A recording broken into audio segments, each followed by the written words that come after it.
Assalamualaikum warahmatullahi wabarakatuh. Perkenalkan, saya April Yuliayoka dengan NIM 120370165 dari Program Studi Teknik Pertambangan Angkatan 2020 dari kelas Agama RD dengan dosen pengampu yaitu Bapak Kumaidi. Bismillahirrahmanirrahim. Alhamdulillahirabbil alamin. Wassalatu wassalamu ala asrofil amya'i wal mursalin wa ala alihi wa sahbihi rasulillahi ajmain amma ba'du. Puji syukur kita ucapkan kehadirat Allah subhanahu wa ta'ala yang mana berkat rahmat beliau kita sampai saat ini dalam keadaan sehat walafiat. Amin amin ya robbal alamin.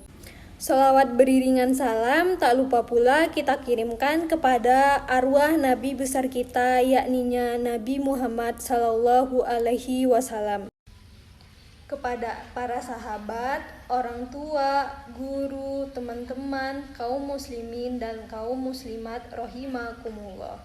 Kali ini dalam rangka memenuhi tugas akhir mata kuliah agama Islam, saya akan membawakan sebuah ceramah pendek yang berjudul Adab Sebelum Ilmu. Orang beradab sudah pasti berilmu. Orang berilmu belum tentu beradab. Kita ketahui bahwa perbedaan manusia dan binatang terletak pada akal dan ilmu. Namun ada tingkatan yang lebih tinggi dari ilmu, yaitu adab atau akhlak. Karena seberapapun banyaknya ilmu tanpa disertai adab yang baik akan bisa menjadikan seorang manusia pun berperilaku seperti binatang, kejam, tamak, serakah, dan melakukan perbuatan tercela lainnya. Imam Malik rahimakumullah pernah berkata kepada seorang pemuda Quraisy, "Pelajarilah adab sebelum mempelajari suatu ilmu." Kenapa para ulama mendahulukan mempelajari adab? Sebagaimana Yusuf bin Al-Husain berkata, "Dengan mempelajari adab, maka engkau jadi mudah memahami ilmu." Sebegitu pentingkah mempelajari adab baru ilmu kemudian. Nah, dalam kehidupan nyata pun kita pasti pernah menjumpai seseorang yang sangat pintar tapi sombong, cerdas tapi tidak berperilaku baik, pandai tapi adab terhadap orang tua atau gurunya masih kurang. Pastinya kita memandang tidak baik orang yang seperti itu, karena budi pekertinya yang tidak sinkron dengan kepandaiannya.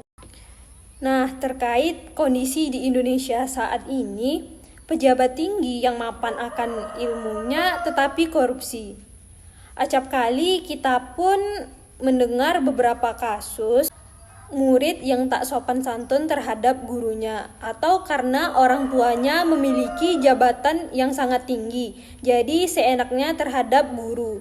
Itulah mengapa adab diutamakan untuk dipelajari terlebih dahulu. Nah, dari teman-teman pasti banyak bertanya nih, apa sih adab itu dan seberapa penting kita mempelajari adab? Nah, al-adab artinya merupakan segala yang dipuji oleh orang, baik berupa perkataan. Sebagian ulama juga mendefinisikan adab adalah menerapkan akhlak-akhlak yang mulia. Nah, urgensinya kita harus mempelajari adab atau akhlak yang baik sebelum menuntut ilmu, yakni Nabi Shallallahu Alaihi Wasallam bersabda, "Kaum mukminin yang paling sempurna imannya adalah yang paling baik akhlaknya." Hadis riwayat Tirmizi. Jelas dikatakan sebaik-baik manusia yang paling baik akhlaknya. Oleh karenanya, jika ingin menjadi sebaik-baik manusia, yaitu dengan memperbaiki akhlaknya. Sebenarnya cakupan adab itu sangat luas, bukan hanya dalam menuntut ilmu saja. Dalam hal ini, dengan mengutamakan adab sebelum menuntut ilmu, menjadikan ilmu yang selama ini kita pelajari penuh keberkahan. Pastinya kita tidak ingin udah capek, udah lelah, hampir belasan tahun menuntut ilmu. Dengan adab dan akhlak yang baik menjadikan lebih mudah dalam memahami ilmu. Nah, berikut ada beberapa adab yang perlu kita ketahui sebelum menuntut ilmu. Yang pertama itu mengikhlaskan niat dalam menuntut ilmu. Yang kedua, perhatian dan fokus utamanya adalah mendapatkan ilmu yang bermanfaat untuk akhirat. Yang ketiga, selektif dalam memilih makanan. Yang keempat, memperhatikan waktu tidur. Yang kelima, senantiasa bersungguh-sungguh untuk menyibukkan diri dengan ilmu, baik itu membaca, menelaah, menghafal, mengulang pelajaran, dan lain-lain. Yang terakhir atau yang keenam, memanfaatkan sebaik-baiknya waktu senggang dan ketika badan masih fit. Jadi ketika masih muda, manfaatkanlah mencari ilmu sebanyak-banyaknya. Karena setelah tua nanti pasti kita juga susah dalam menyerap ilmu. Nah, sekian ceramah pendek saya kali ini mengenai adab dan ilmu. Kalau ada kata-kata saya yang salah, mohon diberi maaf. Kesalahan datang dari saya dan kebenaran hanya datang dari Allah. Billahi taufik wal hidayah. Assalamualaikum warahmatullahi wabarakatuh. Terima kasih.